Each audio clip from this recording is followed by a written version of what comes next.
African leaders often face accusations of corruption and perceived alignment with Western interests, which can be attributed to a compelling reason.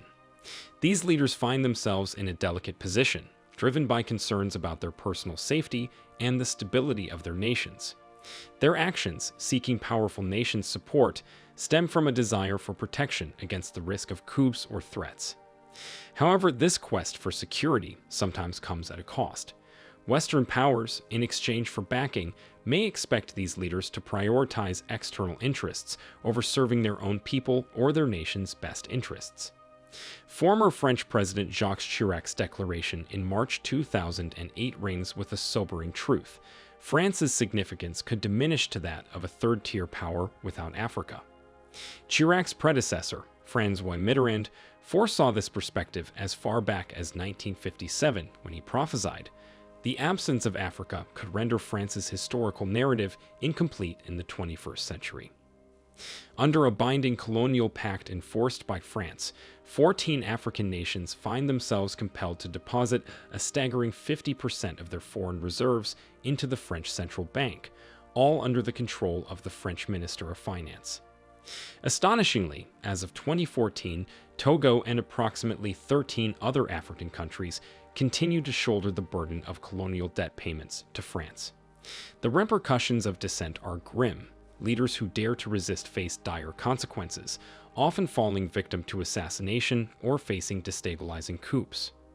In a troubling twist, those who comply with France's demands are rewarded with a luxurious lifestyle, supported by the French government. This stark contrast paints a harrowing picture of disparity as the people of these nations grapple with extreme poverty and despair. The weight of this reality underscores the profound imbalance in the relationship between these African nations and France, raising crucial questions about sovereignty, economic justice, and the future of these countries as they strive for genuine progress and empowerment. Let us take a closer look at these 14 African countries. 14. Benin. In the pages of history, agreements have shaped the course of nations, and the Franco-Benin Cooperation Agreement of 1975 is a poignant example. This accord, while fostering diplomatic relations, cast a shadow over Benin's autonomy by affording France significant control over its economy. With the power of a veto over Benin's government decisions and the right to intervene in its economic affairs when it saw fit, France left its mark on the country's path to development. Just a year later, in 1976, the Treaty of Friendship and Cooperation further solidified this relationship. France gained the right to station troops in Benin, and preferential treatment in trade was granted, tilting the scales in favor of its interests. Adding to this intricate tapestry is the Currency Agreement 1976, which ushered Benin into the CFA franc zone, a currency union with France at the helm.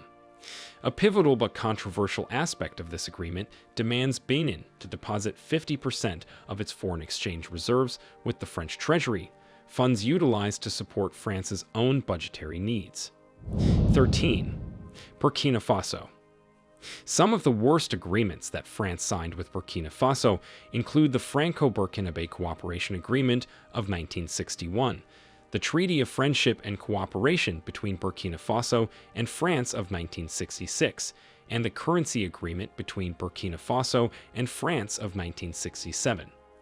These agreements gave France a significant amount of control over the economy and politics of Burkina Faso, and they have been a source of tension between the two countries for many years. In recent years, there has been growing resentment in Burkina Faso against France's neo-colonial influence. In 2014, Burkina Faso's president, Blaise Compaoré, was overthrown in a popular uprising. Compaoré had been in power for 27 years, and he was widely seen as a puppet of France. Now the country is under Ibrahim Traoré, who is planning to oust France from the country. 12. Togo. In the realm of Togo's post-colonial journey, France's influence has woven a complex tapestry, evoking discussions on sovereignty, economic vitality, and political autonomy. The shadows of history, while highlighting Togo's independence, have left questions about the extent of its ability to navigate its own path. France has been accused of interfering in the Togolese elections on several occasions. In 1991, for example, France was accused of supporting a coup d'etat that overthrew the democratically elected government of Togo. This interference has undermined Togo's democracy and has made it difficult for the country to develop its own political institutions. 11. Senegal. France has been accused of interfering in the Senegalese elections on several occasions. In 2012, for example, France was accused of supporting Macky Sall, who won the election by a narrow margin. Sall is seen as a close ally of France, and he has continued to implement many of the policies that were put in place by his predecessor, Abdoulaye Wade. Senegal has significant oil and fish reserves, and these resources have been used to benefit France rather than Senegal. For example, France has a monopoly on the sale of fishing rights in Senegalese waters. This monopoly has allowed French fishing companies to exploit Senegal's fish stocks, while Senegalese fishermen have been marginalized. 10. Niger. France's military presence in Niger has been linked to instability in the region. This has made it difficult for Niger to develop and has contributed to the rise of armed groups. One of the most controversial aspects of this Niger-France relationship is the exploitation of Niger's natural resources, such as uranium and gold. France has a monopoly on the mining of uranium in Niger, and it also has a significant presence in the gold mining industry. This has allowed France to exploit Niger's natural resources for its own benefit, while Nigerians have not benefited from this exploitation.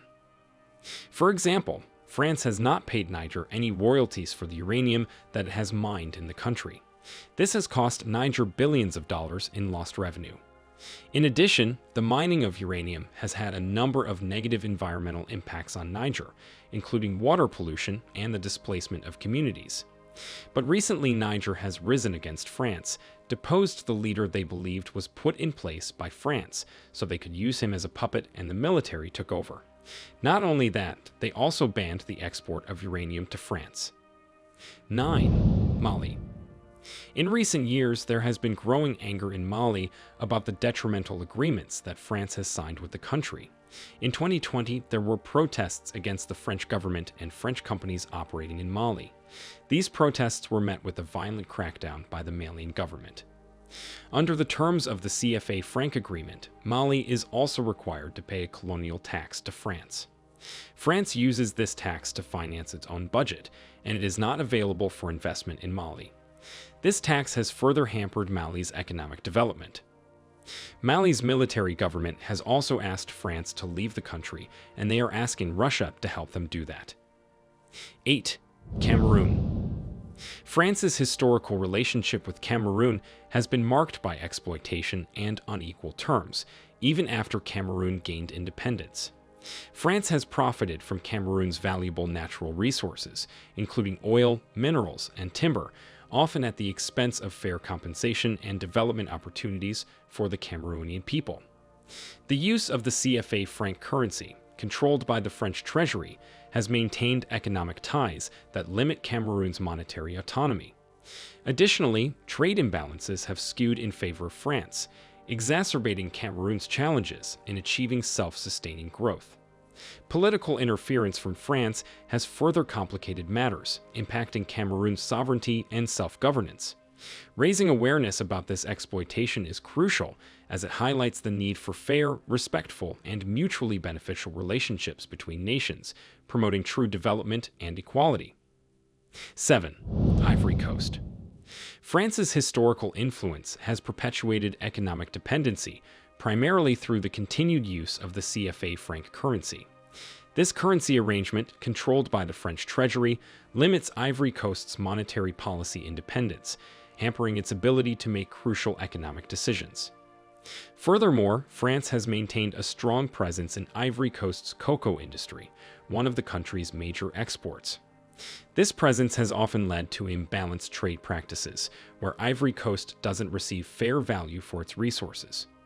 Additionally, France has had political interference in Ivory Coast's affairs, affecting its internal stability and sovereignty.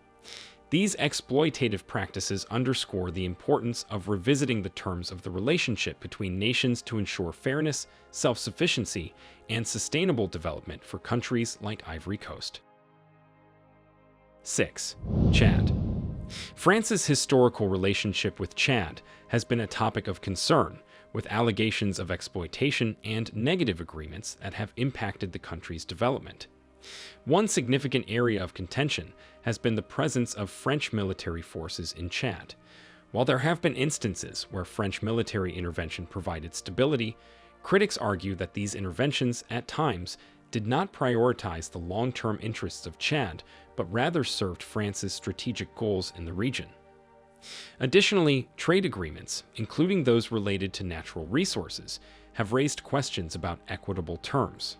Concerns have arisen over the exploitation of Chad's resources, particularly oil, and whether these arrangements truly benefit the Chadian people or disproportionately favor French interests. 5. Congo. France's historical actions in Congo include atrocities during its colonial period, such as forced labor, brutal suppression of uprisings, and exploitation of resources. The infamous rubber trade in the early 20th century resulted in immense suffering and loss of life among the Congolese people. France's support for dictatorial regimes, both during colonial rule and post-independence, has contributed to political instability and human rights abuses. Additionally, the role of French companies in resource extraction has often been criticized for benefiting France while leaving Congo's population impoverished. These actions have left a painful legacy in Congo, highlighting the need for acknowledgement, reparations, and respectful international relationships. 4. Central Africa Republic. The legacy of French colonial rule left the Central African Republic vulnerable to economic dependency, with the CFA franc controlled by the French treasury, limiting monetary autonomy. French companies' involvement in resource extraction has often benefited France more than the Central African Republic, perpetuating imbalanced trade practices. Additionally, France's political influence in the region has at times affected the country's sovereignty and self-governance. This exploitative history underscores the importance of reevaluating the terms of engagement between nations and fostering equitable relationships that prioritize the well-being and self-determination of countries like the Central African Republic. 2. Guinea-Bissau. During the colonial era, Guinea-Bissau was under Portuguese rule, but France's involvement in the region's broader geopolitical landscape left an impact. Despite Guinea-Bissau's independence, there have been challenges related to political instability, economic struggles, and social development. There's a need to examine France's indirect influence, including through international organizations and regional politics, on Guinea-Bissau's stability and governance.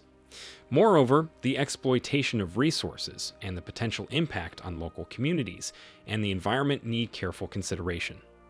While direct atrocities linked to France may be less prominent in Guinea-Bissau, the negative aspects often relate to broader issues such as governance, development, and sustainable resource management. 1. Gabon.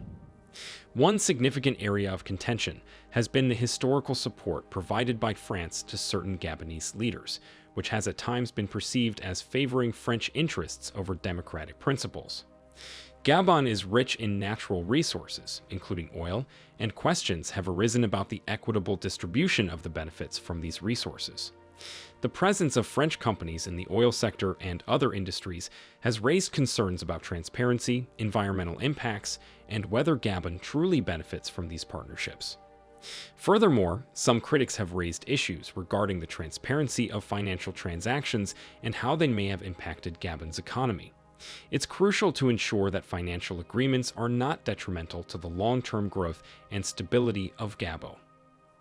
In wrapping up, this video has opened our eyes to the complex and often challenging interactions between France and several African countries like Cameroon, Ivory Coast, Togo, the Central African Republic, Equatorial Guinea, Chad, and Gabon.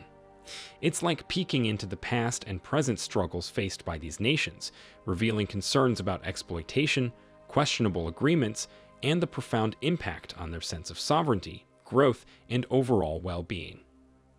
The shadows of colonial history still loom large, influencing these countries in various ways even after they won their independence.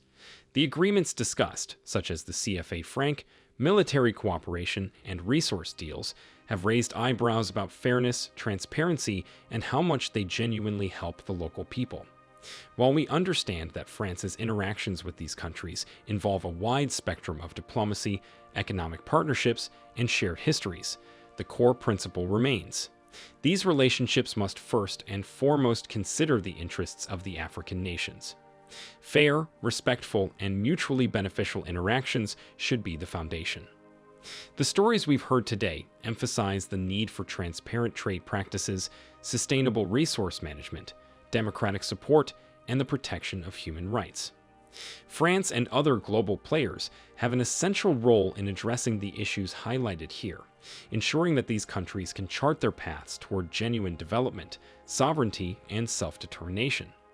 Moreover, let's not underestimate the power of public awareness and discussion. The more people know about these matters, the more potential we have for positive change. As global citizens, we are responsible for advocating for just relationships between nations, equal resource distribution, and honoring the independence of countries, striving to create prosperous futures for their citizens.